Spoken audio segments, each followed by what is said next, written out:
My friends, a case of autism. দিন দিন অটিজমের সংখ্যা বাড়ছে, দিন দিন অটিজমের সংখ্যা বাড়ছে। কারো কোনো চিন্তা নেই, ভাবনা নেই। কোনো দেশের ওয়ার্ল্ড হেলথ অর্গানাইজেশনের medical association of different countries, including our country, Indian Medical Association, হোমিওপ্যাথির কথা বাদ দিই, হোমিওপ্যাথি তো এখন আর নেই। হোমিওপ্যাথি মানে এখন একটা মশলামুড়ি চিকিৎসা আর কি, খিচুড়ি চলছে। হোমিওপ্যাথি নেই। এই খিচুড়ি হোমিওপ্যাথি দেখানোর থেকে আমি বরং অ্যালোপ্যাথি ডাক্তার দেখাতে বলি, তাতে রোগীদের সাময়িক কম হবে। রোগীদের চিকিৎসা দুই রকম হয়, একটা হচ্ছে পার্মানেন্ট চিকিৎসা, ডাক্তারবাবু আমাকে সুস্থ করে দিন, বারবার ব্যথার ওষুধ না খেতে হয়, বারবার শ্বাসকষ্ট হলে পাপ টানতে না হয়, আমি আপনার কাছে এসেছি পার্মানেন্ট চিরস্থায়ী আরোগ্যের জন্য। যা হ্যানিম্যান বলে গেছেন, যে আরোগ্য করতে হবে তার অর্গানন ডা রাশনাল হেলকুন্ডি বইয়ের দ্বিতীয় অ্যাফোরিজমে বলে গেছেন, the highest idol of cure is rapid, gentle, permanent restoration of health, annihilation of the disease in its whole extent, in the shortest, most reliable and most harmless way, based on easily comprehensible principles. এত বোধগম্য নীতির উপরে ভিত্তি করে তুমি আরোগ্য করো রোগীকে, সে আরোগ্য স্থায়ী হয়, পার্মানেন্ট হয়। And it is your sole duty. তাই তিনি বলছেন, physician's high and only mission is to restore the sick to health, to cure as it is done. কিন্তু তা তো হচ্ছে না। এখন 5টা 10টা যা মনে আসছে, বাপের সম্পত্তি মনে করে যা মনে আসছে তাই চালিয়ে দিলাম, সেটা তো হোমিওপ্যাথি নয়। তাতে ওই 4, 5টা 10টার মধ্যে একটা ওষুধ সারফেস ভ্যালিয়েশন করছে, সাময়িক একটু আরাম দিচ্ছে। তো সাময়িক আরাম যদি দিতে হয়, অন্যগুলো সাইড এফেক্ট হচ্ছে। আমার কথার লজিক আছে, সবাই বোঝার চেষ্টা করবেন যারা শুনছেন আমার ভিডিও। আমার কথার মধ্যে লজিক আছে। আপনি সাময়িক আরাম চাইছেন, তার সাথে 5টা ওষুধ দেওয়া সাময়িক আরাম হলো, কিন্তু রোগ সারলো না, আর অন্য সাইড এফেক্ট দেখা দিল। অ্যালোপ্যাথির যা, হোমিওপ্যাথির 5টা ওষুধ মিশিয়ে দিলে তাই। তাহলে সাইড এফেক্ট হবে, অথচ দ্রুত কাজ হবে অ্যালোপ্যাথি। হোমিওপ্যাথির 5টা মিশিয়ে দিলেও দ্রুত কাজ পাবেন না, দ্রুত ঘুম আনতে পারবে না, দ্রুত ব্যথা কমাতে পারবে না, দ্রুত শ্বাসকষ্ট কমাতে পারবে না। তাহলে আমার দ্রুতর জন্য তো অ্যালোপ্যাথি ভালো।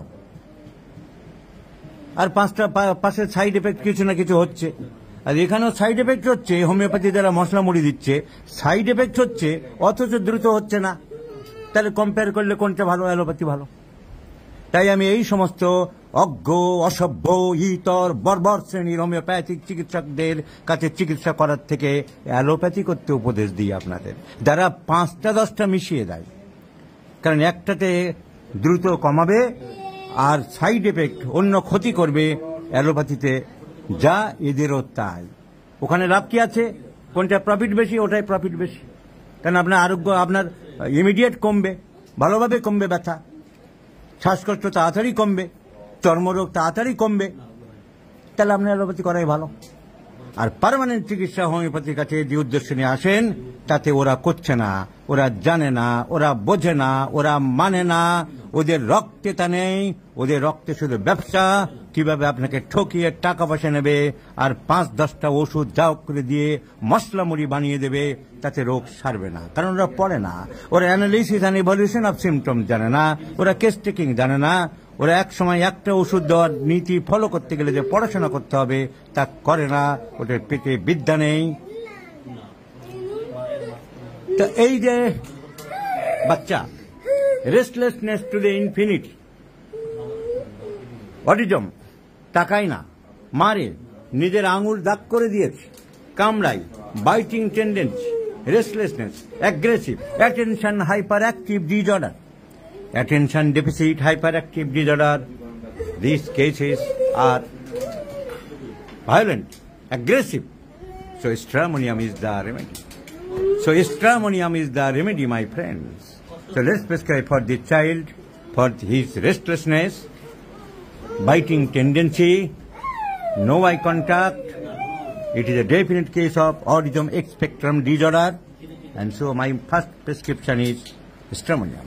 Now, what is the difference between stramonium and phosphorus? যদি বলবেন এত রেস্টলেসনেস বাচ্চার, ফসফরাস নয় কেন? ফসফরাসের মতো শার্পনেস নেই, ফসফরাসের মতো ইন্টেলিজেন্সি নেই, ফসফরাসের ইন্টেলেক্ট নেই, ফসফরাসের অন্য সিমটমস নেই, অ্যাগ্রেসিভ ফসফরাস এতটা নয়।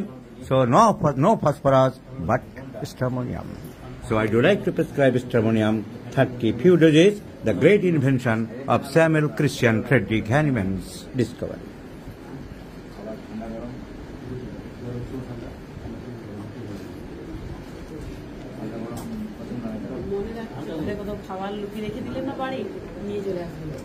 তোমরা দিল্লি কোথায় থাকো? The child has brought from Delhi for treatment of this autism case. So prescription is stramonium 36 doses with the direction twice in a day, morning and evening, followed by PTRS for